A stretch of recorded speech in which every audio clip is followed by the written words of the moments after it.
Okay, so we've gone onto the eatforhealth.gov.au, which is a great website because it has all the nutrition calculators, so you can essentially plug in all the details that they ask for, pertinent to yourself, and it spits out all the things you kind of need to know. Okay. So, based on your age and the fact that you are a woman, which are the questions that they asked, your energy needs are 9,610 kilojoules daily. Okay, so that's just the number specifically for you, or I suppose women similar age, whatever.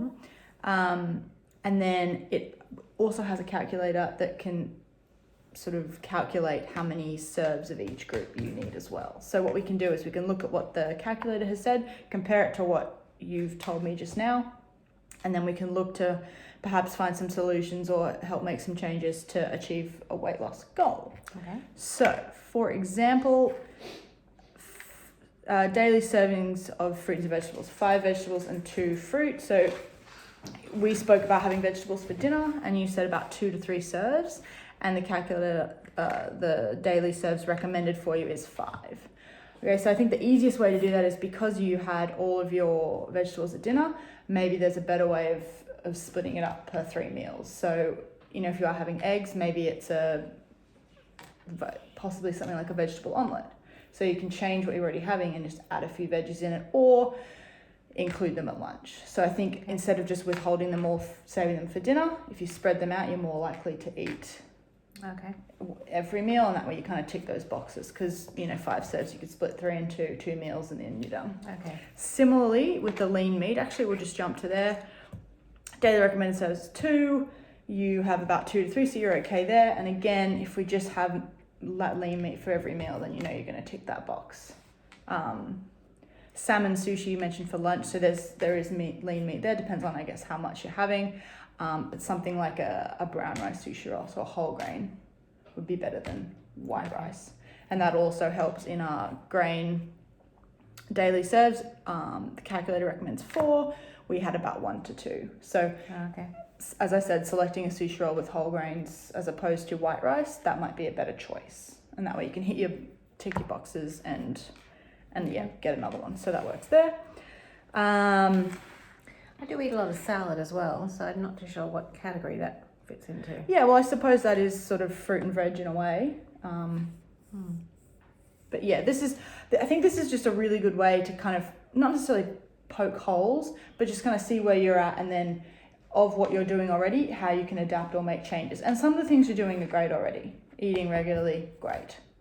The Australian Dietary Guidelines, which is something I would strongly recommend you look at. It can give you all this information, and it's all about a balanced diet and having, you know, a wide variety of colours and fruits and veggies every day. So that has all those recommendations there. So if you are looking for a little bit of inspiration or you're not quite sure, then you can absolutely go to there, and that can help you in your day. I know you mentioned lean meat for dinner, which is great. Dinner and veg is great. If you were to ever get takeout, is that something you would? Oh, sometimes, yes. Okay, so the risk there is, if you don't cook it yourself, you're not sure what's in it. Now, you might know if you're getting, you know, spaghetti, it's obviously spaghetti and meat, whatever the sauce is, fine, but you don't know what oil they're using, how much they're using, and things like that. And that will then tick over into your discretionary choices in that last column that we went for. Right. The eatforhealth.gov.au recommends that if you are a taller person, then that's where those discretionary choices come into play, because you would require more energy. So something to keep in mind. Sadly, I'm challenged in that direction. Right, and how tall are you? About 5'4". So almost tall. So that's just, again, something to consider. However, a couple of these things, so your vegetables compared to the recommended, your 5 versus 2, your grain and cereals, the recommendation is 4, and you've sort of got 1 to 2 a day. These are the kinds of things, if you got those numbers up to match what your daily recommended serves were, you might actually not need to make those discretionary choices, because you are fuller and you are eating more in those meals. Yeah. So again, it's just something to keep in mind. Obviously, everything in moderation, chocolate here and there is okay, but I think it's just important in understanding the consequences that, you know, it's not just chocolate, what's in that, it's dairy, it's sugar, it's fat, and all of those things then add up. So it's just about making the most informed choice, I suppose. So looking at a day like this is really great, because you can kind of see what you've done and maybe where we can, as I said, make changes. Okay. The other thing that I noticed is only 2 glasses of water a day. Again, the guidelines just say you drink as much as you can. Obviously, having a cup of coffee as well, that almost dehydrates you. So if you've had 2 cups a day and you've had a cup of coffee, maybe you've only had 1 cup of water a day. All right. So Yeah. get that going. I am trying to do that. I take a bottle of water to work now, so I try. That's a great I'll option. drink If you've that. got a bottle, you drink from it. That's excellent. So as much water, it also flushes you out, keeps you full as well, and yeah, it's good for you. Yeah. And then last thing we'll just touch on is, as I said, the dietary guidelines say that just drink in moderation, don't have too much. So, you know, moving forward, 2 glasses a day might not seem that much as a day, but if you do look at a month and you're having 2 a day, then obviously it adds up. So if it's something that you're willing to work on or willing to sort of have lenience there, maybe we work towards 2 glasses on Friday, Saturday, Sunday. Yeah. So you're not totally taking it away because you don't want to, Yeah. you still want to enjoy Unless your during day. Yeah, maybe that's something that you could look for.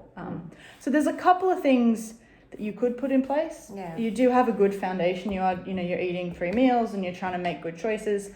But yeah, just as I said, dietary guidelines are helpful, and making sure we hit our daily serves so we don't have to rely as much on the discretionary food All right. choices.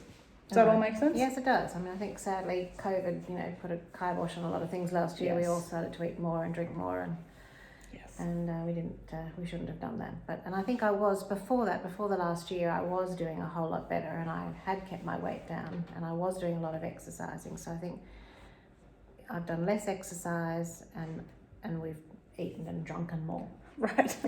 Well, you're only human. But yeah, so now you've got sort of a rough idea. And the kilojoules as well, there's a great app, MyFitnessPal, and if you plug in your daily kilojoules, I've got that.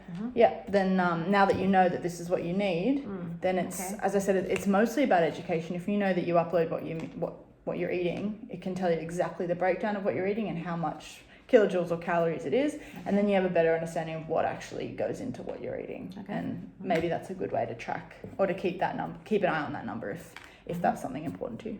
Okay. Okay, any questions? No, I think that's okay. Okay, all right, thanks. Pleasure.